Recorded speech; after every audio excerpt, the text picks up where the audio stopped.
രണ്ടാമത്തെ കാര്യം, ഓരോ തവണ കത്തിൽ, പിന്നെ ആ കത്തിൽ PDNA എന്നുള്ള വാക്ക് ഉപയോഗിച്ചിട്ടില്ല എന്നുള്ളത് ശരി. PDN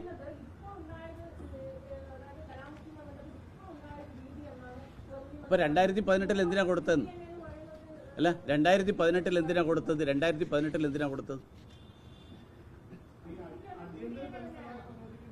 ആ, എൻ്റെ സുഹൃത്തുക്കളെ, ഞാനൊരു കാര്യം പറയട്ടെ. ഈ 2013 ഒരു മുല്ലപ്പള്ളിയുടെ പാർലമെന്റിൽ കൊടുത്ത ഉത്തരം നിങ്ങളാരെങ്കിലും വായിച്ചു നോക്കിയിട്ടുണ്ടോ? ദേവി ചെയ്ത് വായിച്ചു നോക്കും. ഞാൻ വായിച്ചുതരാം. ഞാൻ അതും കൂടി വായിച്ചുതരാം. അല്ല, അത് തൊട്ടടുത്തിരിക്കുന്ന ആളെ അതും കൂടി ഒന്ന് പറഞ്ഞു കൊടുക്കുക. പറയുന്നില്ല. പിന്നെന്താ പറയുന്നത്?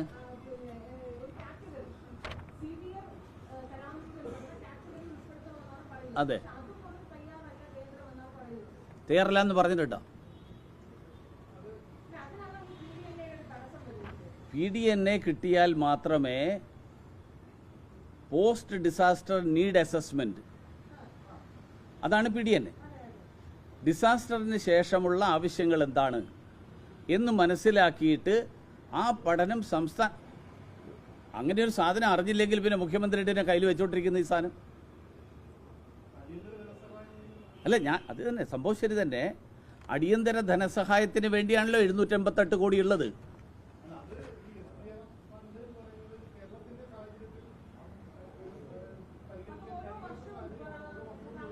കൊടുക്കുന്നുണ്ട്. 2024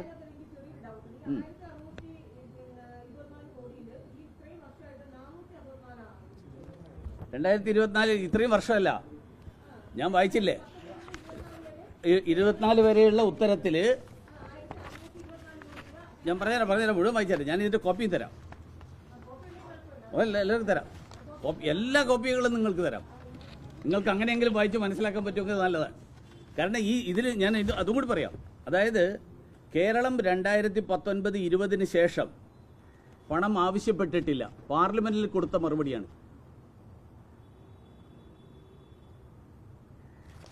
3 കോളമുണ്ട് ഇതിൽ. Sought from state government, amount approved by HLCs, amount released from NDRF. 3 കോളമുണ്ട്. 2019-20 കേരളത്തിൻ്റെ റിക്വസ്റ്റ് ഉണ്ട്. കേരളത്തിൻ്റെ റിക്വസ്റ്റ് 1624 കോടി.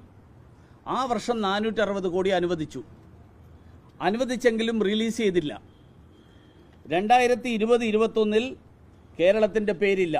കേരളം റിക്വസ്റ്റ് ചെയ്തതായിട്ട് പാർലമെൻറ്റിൽ പറഞ്ഞിട്ടില്ല. 2021-22 വീണ്ടും കേരളത്തിൻ്റെ പേരില്ല. കേരളം റിക്വസ്റ്റ് ചെയ്തിട്ടില്ല. 22-23 കേരളം റിക്വസ്റ്റ് ചെയ്തിട്ടില്ല. 23-24 കേരളം റിക്വസ്റ്റ് ചെയ്തിട്ടില്ല. ഇത് നിങ്ങൾ കൂട്ടി വായിക്കേണ്ടത്.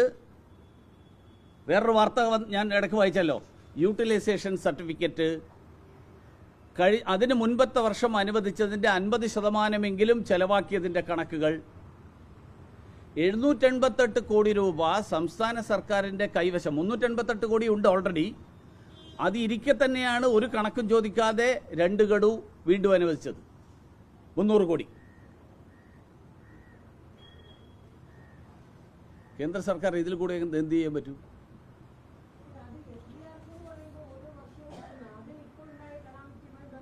അത് അഡ്വാൻസ് ആയിട്ട് കൊടുത്തു. അതിനാണല്ലോ PDNA.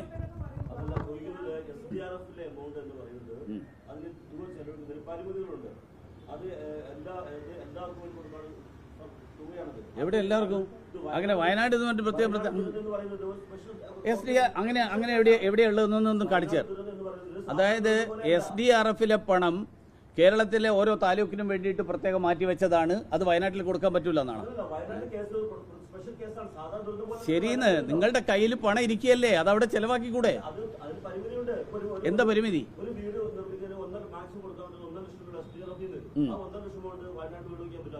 ഞാൻ ചോദിക്കട്ടെ, അപ്പോൾ സംസ്ഥാന സർക്കാർ ഈ എന്ത് കണക്കാ കൊടുത്തിരിക്കുന്നത് കേന്ദ്രത്തിന്? ഒന്ന് പറയും. അല്ലല്ല അതിനാണ് ചോദ്യം. അത് കാണുന്നല്ലോ, സംസ്ഥാന സർക്കാർ ആവശ്യപ്പെടുന്നതിനനുസരിച്ച്. അതെ ഏതേ ഏതേ എന്താ പറഞ്ഞ പോയിട്ടുണ്ടോ വയനാട്ടിൽ?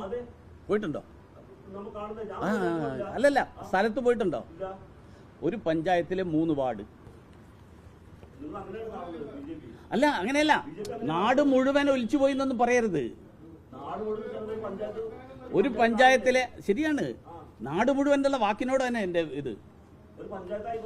ആയിക്കോട്ടെ, ഞാൻ അല്ലല്ല നിസ്സാരമല്ലല്ലോ, അതുകൊണ്ടല്ലേ.